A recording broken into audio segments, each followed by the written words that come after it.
Hi everyone, and welcome to the unit. Firstly, it's great to have you on board. You're embarking on a journey towards what I consider to be the best career in the world. Even after 21 years of teaching, I still love my job every day.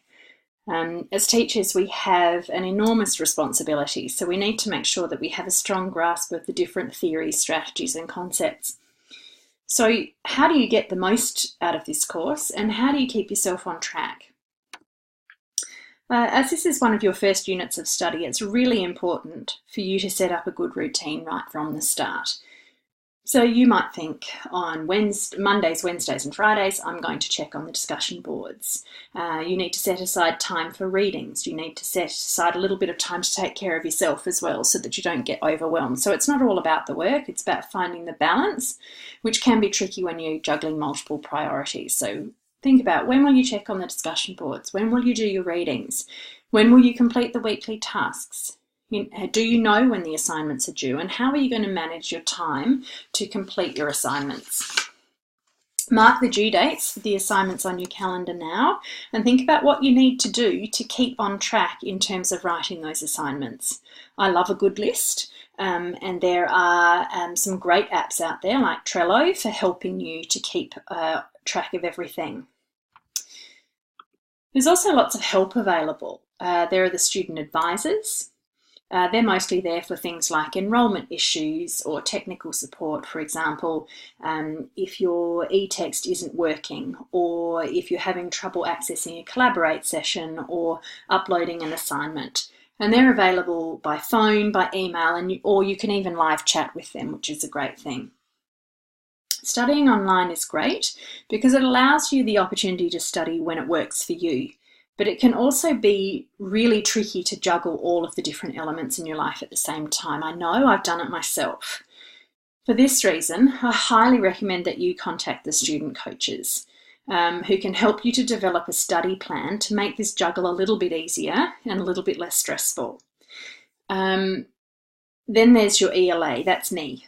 Who can help you with all of the course-specific questions and content as well as the assignments. Okay. Participating on the discussion board each week is, in my opinion, the biggest thing you can do to help yourself be successful. Each activity has been designed to help you be successful in those assessments. I know that it can be daunting to post your ideas and thoughts for all to see, but what you need to know is this is a safe space for you to post, and there's no judgment involved, just help. Life can be very busy, and it can be tempting to pop in, do the activity and pop out again.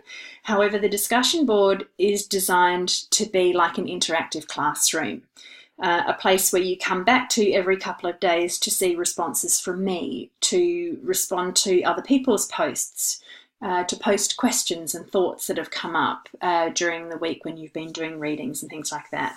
I'll also be posting new information during the week. So if you pop in, do your activity and pop out again, you might miss the things that I've posted there.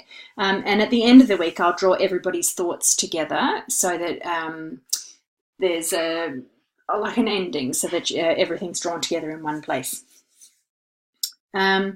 This discussion will also help you to refine your ideas and clarify your understandings. And in my experience, participating on the discussion board leads to a better understanding of concepts, and this makes assignments less stressful, and often better results follow that as well.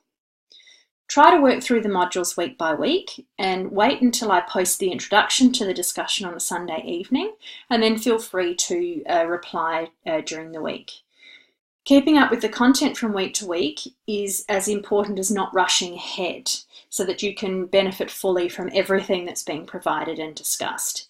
As I said before, those weekly assignments are designed to help you with the assessments. For instance, weeks 1 to 4 are designed to help you with assessment 1. So that's why it's important to not only keep up, but also to not go ahead.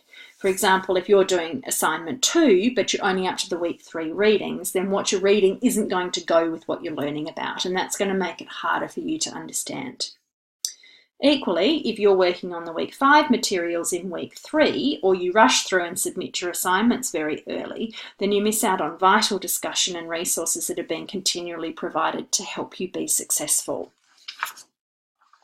Remember that there's a difference between being organised and rushing. It's much better to draw up a plan if you have multiple assignments due at the same time to help you get everything done than to try and focus on one assignment and get it done early so that you can concentrate on another one. Again, the student coaches can help you with this, so make use of that resource.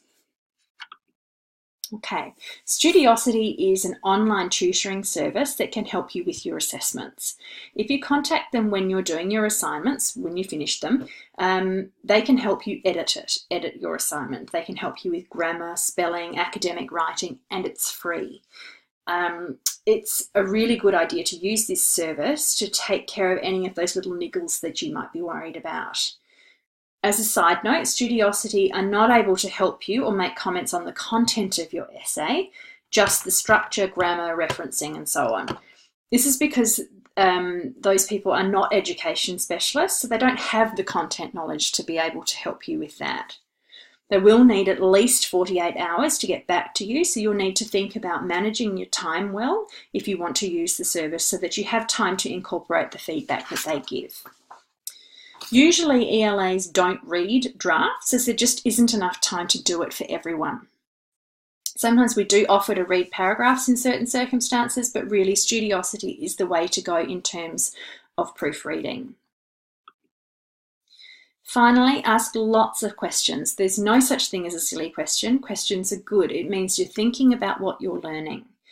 If you think of any questions that you want to ask me, feel free to post them on the discussion boards, because if you've thought of a question, it's pretty much guaranteed that someone else has wondered exactly the same thing. But if you'd like to contact me privately, you can contact me through the Canvas system or via my email address, which I have here. That's it for now. Good luck with your studies and see you on the boards.